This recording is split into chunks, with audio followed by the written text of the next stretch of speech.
Welcome back to CBS This Morning. An urgent but methodical search is underway right now in the rubble of the partially collapsed apartment building near Miami. At least 4 people are now reported dead, but authorities fear the toll could be far higher.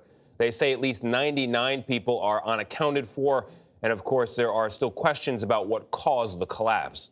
Florida's Lieutenant Governor Jeanette Nuñez joins us now with more. Lieutenant Governor, good morning to you. What more can you tell us at this hour about the rescue efforts? Well, good morning. Thank you for the opportunity to be on your show. As you can imagine, Urban Search and Rescue, their teams are working around the clock. They have been doing that obviously since right after the situation occurred. We've got the folks there, they're tunneling underneath. They have quite a few individuals, all hands on deck approach. We've got local government, state government, federal government, everyone's involved. But it really is tragic when you're on the scene. Clearly you're seeing the pictures, but the pictures just don't do it justice. It is heart-wrenching to see people's lives on full display.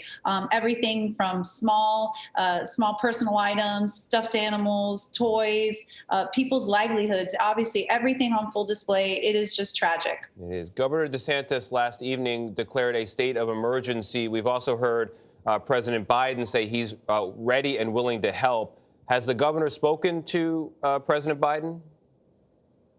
So what we did after the county declared its local state of emergency, which was the correct first step, the governor declared a statewide emergency, and that has gone up to the federal government. It is my understanding FEMA has already approved the federal declaration.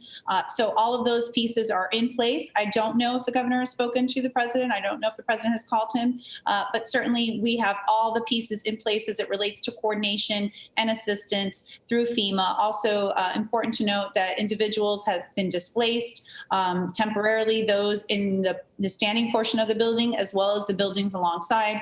It's my understanding that the buildings next door are now individuals are allowed to come back in, but certainly the ones that are from that building, they have been displaced. So we're going to be providing, obviously through this declaration, that frees up individual assistance to allow for resources. And the Red Cross is also on scene.